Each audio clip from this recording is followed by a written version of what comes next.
The New York Rangers had a representative at the Montreal Canadiens versus Arizona Coyotes game the other night, along with 8 other teams having a representative there as well, alongside, Boston, Dallas, Detroit, New Jersey had 2, Ottawa, St. Louis, Tampa, and Washington as well. But among them, like I said, were the Rangers. So in this video, we're going to take a look at 2 guys on the Arizona Coyotes who the Rangers could have sent a person there to kind of take a look at and scout for a potential trade that could be coming up at some point near this year's NHL trade deadline.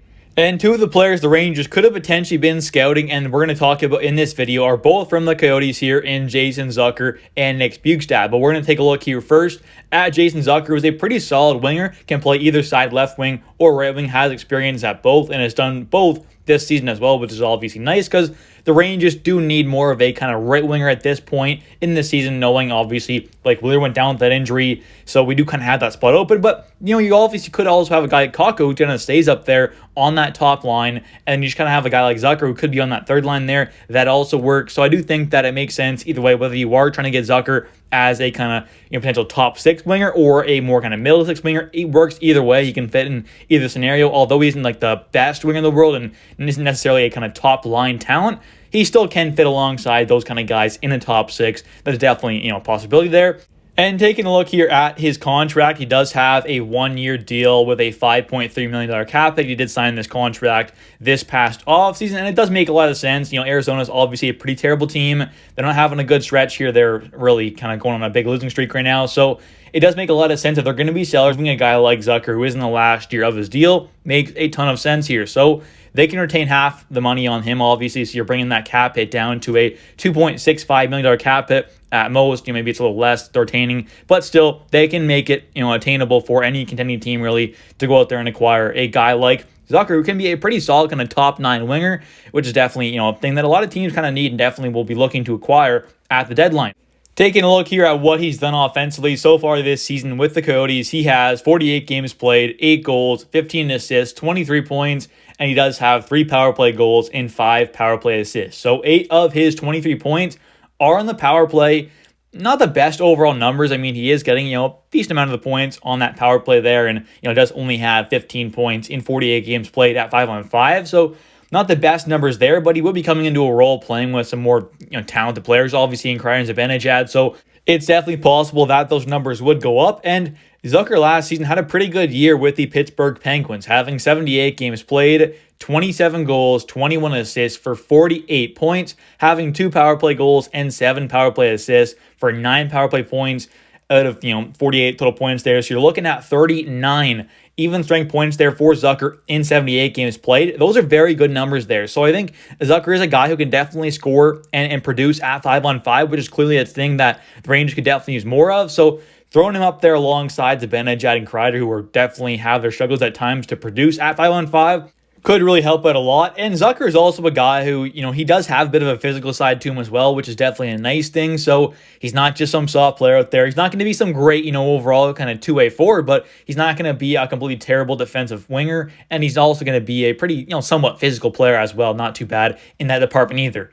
Moving on, though, to Nick Bjugstad, who is a massive 6'6", 209 pounds on the Arizona Coyotes here. And can you imagine bringing him in and throwing him on a line alongside Matthew Rempe and Adam Edstrom, having 2 6'7" wingers on the side with a 6'6" center down the middle? I think that would be something pretty incredible to watch. And something pretty cool about all of the 3 of those guys as well is all 3 of them can play winger and center as well. So bringing in a guy like Bjugstad would provide a lot of flexibility and versatility for this bottom 6. So that could work pretty well there as well. But kind of carrying on here and taking a look at Nick, because he has had a great season so far, one of his best of his entire career so far, even at the age of 31, turning 32 this summer. He's a pretty great kind of all-around player as well. Not an elite player, but definitely a pretty solid kind of guy who could be a great third-line center for this team.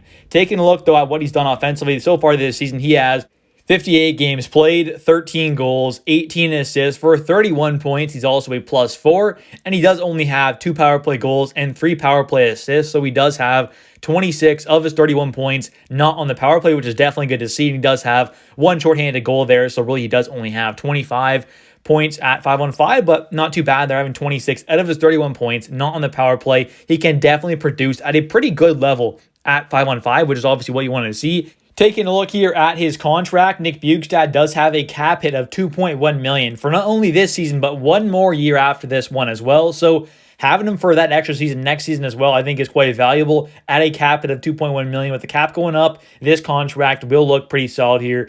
Taking a look here at some more stats, so far this season, he does have 89 hits in 58 games played, so he definitely is a pretty physical player. And last season had 78 games played with a total of 168 hits there. So he's a pretty physical player, can definitely lay the body a bit. He's got 37 block shots this season, which is not too bad. And he also does have 25 takeaways, 23 giveaways, 14 defensive zone giveaways, and he does have a face-off win percentage of 49.4, which is nice to see. He's a pretty good face-off guy. For the most part, he has had quite a few seasons kind of around 50%. He has had a few seasons when it has been quite low, but still, for the most part, he has been a pretty good face-off guy, which is a positive of this Rangers team so far this season. They have been one of the better face-off teams in the entire league, so adding in another center here who can, do a pretty good job on the draws is definitely a positive thing. And taking a look here at what the Lions could potentially look like if we do trade for Nick Bjugstad and or Jason Zucker. Starting off here, the top line, could be Kreider, Zibanejad, and Kakko, which is definitely a possibility here. We're seeing Kakko get a shot up there on that top line alongside Zibanejad and Kreider. So that could be a possibility there. Then you have Panarin, Trocheck, and obviously Lafreniere. That's not going to change no matter what. And then you have here, though, Will Cooley on that third line, Nick Bjugstad down the middle, and Jason Zucker on that third line right wing spot. That is definitely a possibility. I think could be a pretty good third line as well. Having, pretty good scoring punch while also having a pretty good kind of physical line there as well. Could definitely be a really good third line there. And then having on your fourth line, Barclay Gaudreau, Johnny Brodzinski, and Jamie Vesey. Although there are a lot of different combos you could have, those three guys there in your fourth line alongside Adam Edstrom and Matthew Rempe as your 13th and 14th forwards is definitely not the worst scenario in the world. I mean, that provides a ton of depth for this team. You could obviously, kind of knock out a guy like Vesey and, throw Matthew Rempe on that fourth line if you want more physical guy. But I think all around, though, having your fourth line made up of three of, Gaudreau, Brodzinski, Vesey, Edstrom, or Rempe come playoff time definitely is not the worst idea in the world. And then having, two of those guys as well be your kind of 13th and 14th kind of depth forwards is also a very nice scenario to have. So this team will, if they do make, a trade or two on the forward side of things, if they make one of those kind of deals here, this team will have a decent amount of depth come playoff time, which is what you need. They got to be able to contribute at a decent, level, and those guys, if it is Edstrom and Rempe, definitely can do that job. But anyways, guys, thank you so much for watching. If you have enjoyed, please smash the like button. And don't forget to comment down below your guys' thoughts on this video. Thank you so much for watching. I'll catch you in the next one, and bye.